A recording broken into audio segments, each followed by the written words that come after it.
Bonjour les amis, nouvelle vidéo aujourd'hui avec de nouvelles révélations sur le fameux voyage, vous savez, de Brigitte Macron avec la première dame américaine pour parler, et ce n'est pas une blague, de la protection des enfants. Et c'est Florent Philippot qui nous apprend énormément de choses sur ce voyage, des informations qu'on n'avait pas encore. Mais juste avant de l'écouter, comme d'habitude, n'oubliez pas de vous abonner, le pouce, le commentaire, le partage, le boost si cela est disponible. Et si vous aimez et si vous voulez soutenir mon travail, eh bien ça se passe sur Tipeee, sur Patreon, vous avez tous les liens en description. On l'écoute et on en parle juste après.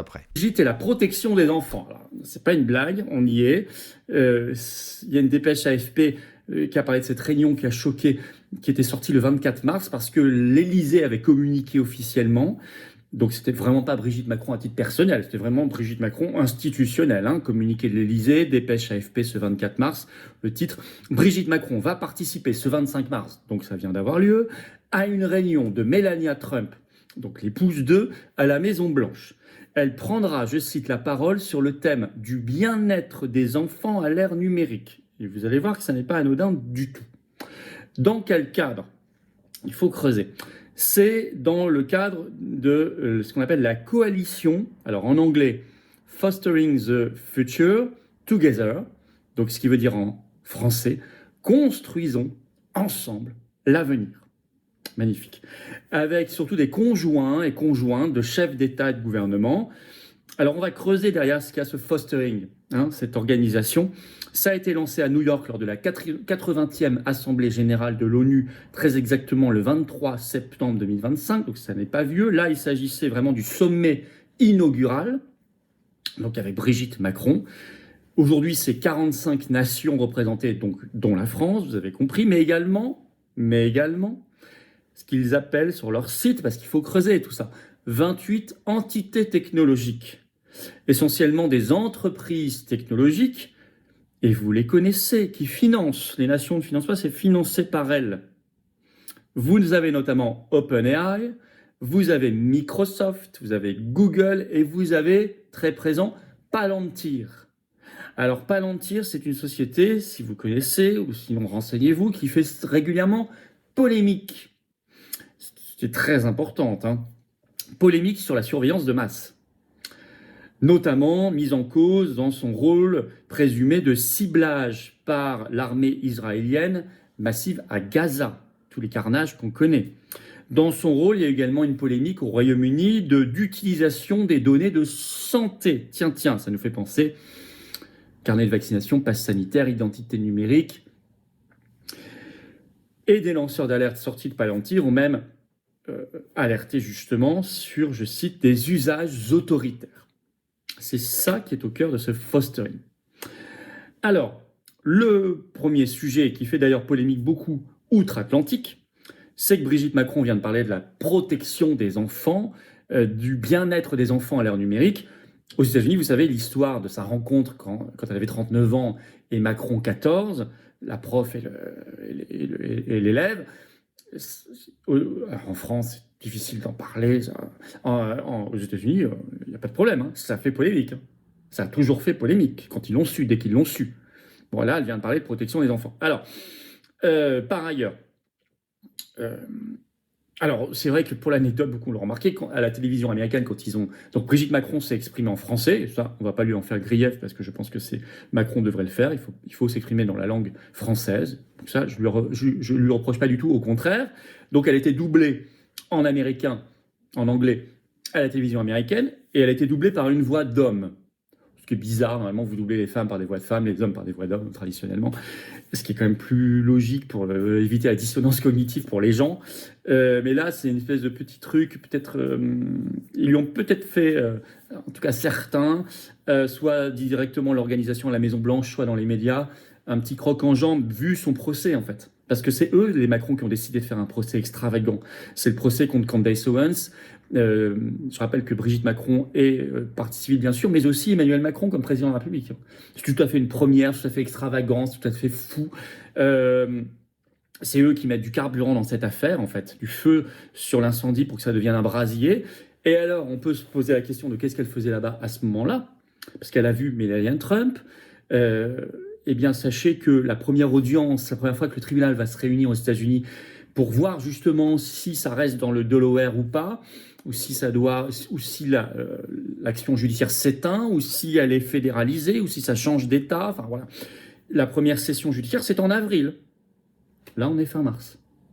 Donc, est-elle allée là-bas, comme l'avait fait Macron, je crois en mars 2025, quand, soi-disant pour parler de l'Ukraine, il était allé voir Trump, et il avait été révélé, ça avait été confirmé par le journal Le Monde, hein, ça fait officiel, qu'en fait, ça avait d'abord été révélé par Owens, puis confirmé par la presse. Il avait en 12 demandé à Trump d'intervenir pour calmer Candace Owens et pour arrêter ce procès, ce qui est complètement fou, en mettant dans la balance son attitude à lui vis-à-vis de l'Ukraine et de la Russie.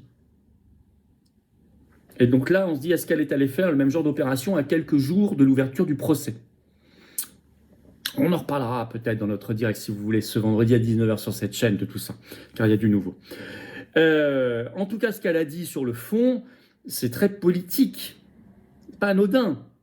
Alors voilà ce qu'elle a déclaré. Elle a vanté la loi française récente là, de janvier du pass numérique, l'interdiction des réseaux sociaux pour les moins de 15 ans, qui est en fait une loi d'obligation à l'identité numérique pour tous. Elle a parlé même d'une avancée française, en rappelant toujours cet argument très rhétorique, très manipulateur. Ce qui est illégal dans le réel doit être illégal dans le virtuel, mais c'est déjà le cas. En ligne, vous avez déjà l'interdiction d'injurier, de faire de la diffamation. Depuis belle lurette, c'est comme ça. Ou d'appeler à des menaces de mort, etc. Et heureusement, et c'est très bien. Mais là, on ne parle pas de la même chose. Ça, c'est de la rhétorique pure, c'est de la manipulation. Et puis, elle a déclaré, je sais bien que je suis aux États-Unis dans un pays de liberté d'expression, mais, quand il y a un mais, c'est toujours mauvais signe dès qu'on parle de liberté d'expression, mais la liberté d'expression a besoin de limites, a déclaré Brigitte Macron. On est là vraiment dans les bases qui sont posées pour la censure. Alors justement, on est dans cet agenda politique puisque elle a assumé la défense de cette fameuse loi d'interdiction en France des réseaux sociaux de moins de 15 ans. On sait qu'il y a un agenda européen derrière cela qui a été voté à l'Assemblée nationale fin janvier dernier avec les voix macronistes LR et RN. Et ça s'appelle, si on l'appelle par son vrai nom, un pass numérique. Donc elle était là pour porter l'agenda du pass numérique.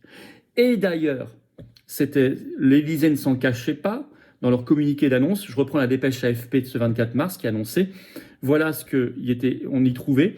L'épouse d'Emmanuel Macron prendra la parole au cours de cette réunion. Sa participation s'inscrit dans le cadre de la présidence française du G7 en 2026, qui a fait de la protection des enfants l'une de ses priorités, a ajouté l'Élysée. Protection des enfants, non pas par rapport à Epstein, non pas par rapport à l'aide sociale à l'enfance ou les scandales qu'on voit régulièrement. Non, ça, on n'en parle jamais. Il ne faut rien, d'ailleurs, là-dessus. Non, c'est par rapport à Internet, à la liberté d'expression. Et je cite toujours la dépêche AFP. Emmanuel Macron fait lui-même de l'interdiction des réseaux sociaux aux moins de 15 ans en France l'une de ses principales batailles de sa fin de mandat. Tiens, un texte de loi en ce sens est en bonne voie pour être adopté en vue d'une interdiction après l'été. Et plusieurs pays ont annoncé leur intention de suivre la même voie. Le président français a aussi engagé une réflexion sur les dangers des jeux vidéo, des agents IA, des chatbox pour la santé mentale des plus jeunes qui pourraient aboutir à d'autres mesures d'interdiction ou de régulation. Toujours sous couvert de protection des enfants. Mais vous avez remarqué que dans ses discours, Macron à chaque fois glisse très vite vers les votes, la démocratie, l'ingérence russe dans nos élections, etc. On voit bien qu'en fait, c'est ça le vrai but. Le reste, c'est du prétexte. Puis surtout, obliger tout le monde à passer par l'identité numérique européenne. Alors, en plus, je parle de l'identité numérique européenne, car c'est bien au niveau de l'Union européenne que ça se joue, et parce que ce lundi dernier, donc 23 mars, Ursula von der Leyen était en Australie, vous savez, pour signer un nouvel accord de libre-échange qui va sacrifier nos paysans. On en reparlera dans notre direct ce vendredi à 19h. Mais aussi, elle a déclaré qu'elle soutenait un nouvel ordre mondial fondé sur la censure des réseaux sociaux. Alors voilà. Nous irons ensemble, dit-elle, vers un nouvel ordre mondial plus juste et plus fort, dit-elle en Australie, évoquant en particulier une nouvelle approche des réseaux sociaux, vantant d'ailleurs le modèle australien, dont vous savez que c'est le premier pays qui a mis en place un pass numérique. Donc tout ça est cousu de fil blanc. Censure et identité numérique au menu, chacun l'a compris. Donc le déplacement de Brigitte Macron, c'est pas du tout un événement people. Ça, c'est ce qu'on écrira dans la presse de Mimi Marchand pour faire passer la pilule. La réalité, c'est que c'est un événement très politique et très mondialiste et très louche sur ses intentions réelles et même très choquant vis-à-vis de beaucoup en France ou aux États-Unis avec les polémiques. C'est une dinguerie. Quel était le vrai but? Dans tous les cas, on connaît leur agenda de censure et de surveillance et de contrôle. Quel était le lien avec son procès, le procédé Macron contre Candace Owens? Tout ça mériterait d'être creusé si on avait une vraie presse en France qui fait le boulot. Dans tous les cas, il serait bien aussi que des parlementaires d'opposition parlent de ça. Alors, rien. Et voire déposent une motion de destitution de Macron, mais il n'est pas du tout trop tard. Et c'est prévu par la Constitution, article 68. Voire au moins une motion de censure pour renverser son gouvernement. Créer du trouble dans la Macronie, les gêner dans leur agenda, les ralentir, les embarrasser. Information précieuse que rajoute Florian par rapport à la visite, bien sûr, de Brigitte Macron, qui est... Enfin, si c'est elle qui doit défendre la cause des enfants, autant qu'on arrête tout de suite. Parce que là, pour le coup, c'est réellement indécent. Là où je serais pas d'accord avec ces phrases de fin, c'est quand il dit, bon, bah, c'est prévu dans la Constitution, le fait qu'on puisse destituer Macron. Ne rêvez pas. Macron sera là jusqu'au bout et on va la voir jusqu'en 2027. On a encore 1 an et demi, voire même un petit peu moins à tenir. Je sais, c'est long et il a surtout tout le temps d'encore plus trahir le pays. Oui, c'est possible. Et vous savez, l'ultime trahison, bien sûr, c'est l'arme nucléaire qui est à 2 doigts d'être transférée à nos voisins et notamment notre voisin allemand, ce qui représente pour moi la plus grande trahison de l'histoire de France. Et croyez-moi, des trahisons, on en a eu, mais alors celle-ci, elle est quand même d'une gravité extrême, surtout quand nos ancêtres, surtout quand ce qui a fait de meilleur la France s'est sacrifié contre ce pays pour ensuite, eh bien, quelques dizaines d'années plus tard, leur donner ce qui fait encore la France d'une grande puissance. On voit bien, et là je serais entièrement d'accord avec Florian, il y a bien sûr un agenda derrière. Et il y a un projet. Vous avez remarqué que depuis l'annonce de l'interdiction des réseaux sociaux pour les enfants de moins de 15 ans, tous les pays européens le font, les uns après les autres. C'est marrant, hein, dès qu'il y a un mec qui prend une décision, en Occident, tout le monde suit. Comme par hasard, ils ont tous la même idée à 1 semaine d'intervalle. Parce qu'ils sont tous logés à la même enseigne. Et tous ces gens-là, bien sûr, sont sous des relais d'influence d'une oligarchie financière, bien sûr.